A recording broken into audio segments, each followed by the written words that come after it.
The storm had rolled in faster than any forecast predicted, turning the late evening sky into a swirling mass of dark clouds. Victor Grant gripped the steering wheel as his car climbed the final curve toward his mansion, the headlights slicing through sheets of rain. The world outside blurred into silver streaks, but even then, something on the ground near the entrance caught his eye, two unmoving shapes. At first, he thought it was debris blown in by the wind. Branches, perhaps, but as he slowed down, the shapes became clearer, too still, too fragile, too human. His heart gave a hard, unfamiliar jolt. The moment the car stopped, Victor stepped out, umbrella forgotten, rainwater instantly soaking through his tailored coat. The mansion's security lights flickered on, casting pale illumination across the stone steps. And there they were, an elderly couple, slumped against each other, the woman's thin gray hair plastered to her face, the man's trembling hand weakly trying to shield her from the cold. Victor stood frozen for a beat, the storm roaring around him. This wasn't the kind of scene that happened in his world. His life was precision, control, and impeccably maintained order. Yet here, on his doorstep, was something raw and desperate, something that didn't fit into the clean lines of his existence. "Dear God," he muttered, stepping closer. The pavement beneath his shoes was slick, and the woman's shallow breathing sent a chill through him deeper than the rain. He crouched beside them, unsure why worry clawed at him so fiercely. They were strangers, yet a strange, heavy sensation tugged at his chest, as though some buried part of him recognized something his mind did not. He reached out, gently touching the man's shoulder, bracing himself for whatever answer might come. Victor's hands shook as he helped the elderly man to his feet, the rain pouring down around them, soaking both of them instantly. The couple's movements were slow, laborious, and every tremor of their bodies made Victor's chest tighten. He glanced at the woman, whose pale face was streaked with rainwater, her lips quivering as she tried to speak. We thought this place was empty," she whispered, her voice almost swallowed by the pounding storm. "We only needed shelter for a moment." Victor swallowed hard, realizing the frailty of their condition. He looked around nervously, half expecting someone from the neighborhood to appear, someone to accuse them of trespassing. But the road was empty, the ground silent except for the relentless roar of the rain. He glanced back at the couple. They were shivering violently, and the man's lips were tinged blue. Panic flared in him, a stark unfamiliar sensation. "Come on," he said, forcing urgency into his voice. "You're coming inside, now." He grabbed their arms gently, supporting them as they walked up the slippery stone steps. The mansion's warmth hit them immediately, a stark contrast to the cold brutality outside. Victor guided them to the grand living room, where his staff had already gathered blankets and hot water at his command. The couple sank onto the sofa, trembling, their eyes darting around the unfamiliar luxury with quiet awe and caution. Victor knelt beside them, wrapping blankets around their shoulders. "I'm Victor," he said quietly. "You're safe here. I'll make sure no harm comes to you." The woman's voice broke through the silence again. We haven't had kindness in a long time," she said. Everything's gone." Her words were like icy daggers, striking a chord in Victor he hadn't known existed.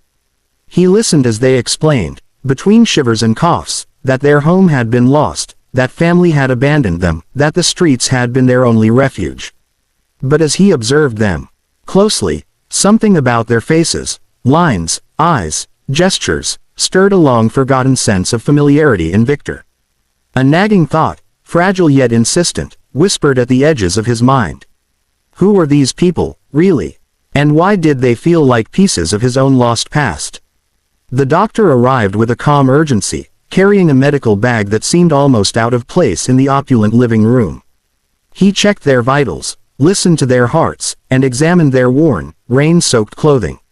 Victor hovered nearby, unable to tear his eyes away from them. Every tremor, every shallow breath, made something inside him tighten. He had never felt such helplessness, such raw responsibility. The woman leaned back against the cushions, wrapped in blankets, and her gaze found Victor's. Her eyes were watery, yet there was a strange recognition in them, a spark that seemed to pierce through the polished, guarded exterior he had carefully built over the decades. You look just like him," she whispered, her voice trembling with a mix of awe and fear. "Our boy, before we lost him."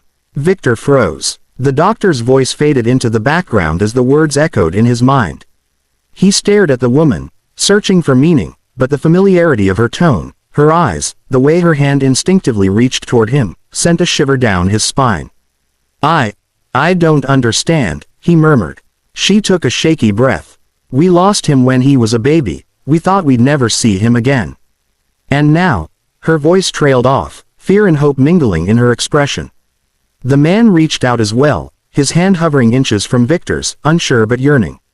Victor's mind raced, memories long suppressed surfacing in fragments, faces in old photographs, stories from orphanages, unanswered letters, the gnawing emptiness he had tried to fill with wealth and power. He asked their last name, almost afraid of the answer. When they spoke it, a wave of disbelief crashed over him. It was his own birth name, the one he had carried before the orphanage, before the world had told him he was alone. The room felt smaller suddenly, the opulence meaningless. Years of guarded ambition, of cold decision-making, seemed trivial against the truth standing before him. These were the people who had given him life, the ones he had believed were gone forever.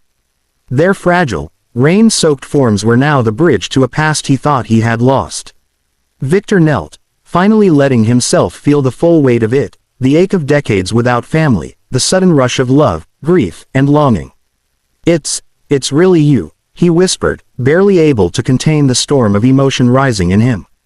The elderly couple's eyes filled with tears as they finally understood. The boy they had lost, the man they had feared they would never see, was here, alive, and standing before them. Victor felt a surge of determination unlike anything he had ever known. The storm outside had begun to ease, but inside him, a tempest of emotion still raged, relief, disbelief, and a profound, almost sacred joy. He turned to the doctor. Arrange for extended care, he said firmly. Make sure they're comfortable, and ensure they don't leave. Not ever again. The doctor nodded, sensing the gravity behind his words. Victor's staff moved quickly, preparing a guest suite in the mansion's east wing. The room was warm, with thick blankets and soft lighting, a stark contrast to the harsh, relentless rain they had endured. Victor guided the couple there, helping them settle into the comfortable chairs by the fireplace. The elderly woman's hand remained in his, her grip weak but persistent, as if refusing to let him vanish from their lives again. Sitting beside them, Victor felt the walls he had built around himself crumble. Wealth, power, and control, the things he had spent decades pursuing, felt meaningless compared to the fragile, human connection before him. He reached out, taking both their hands in his, feeling their trembling fingers intertwine with his. "You're home now," he said, voice thick with emotion. "And I'm not letting you go anywhere." The elderly man's eyes, filled with tears, met his. "We were so afraid we'd never see you again," he whispered, his voice breaking. "But here you are, our son." The words struck Victor with a force that made him shiver. Years of loneliness, of pretending everything was fine, melted away.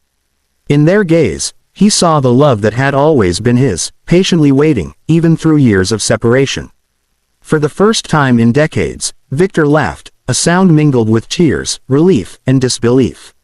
The woman squeezed his hand gently, her other hand resting on his shoulder, grounding him in the reality that had been lost and finally found. "We missed so much," she said softly. "We have all the time now," Victor replied, his voice steady, yet tender. No more lost years, no more storms alone. Outside, the rain ceased completely, leaving the world fresh and glistening, as if nature itself were celebrating the reunion. For the first time, Victor felt the warmth of family, the quiet power of love over wealth, and the deep, unshakable knowledge that some things, blood, connection, home, were far more valuable than anything money could buy. And in that moment, he knew he would never let them go.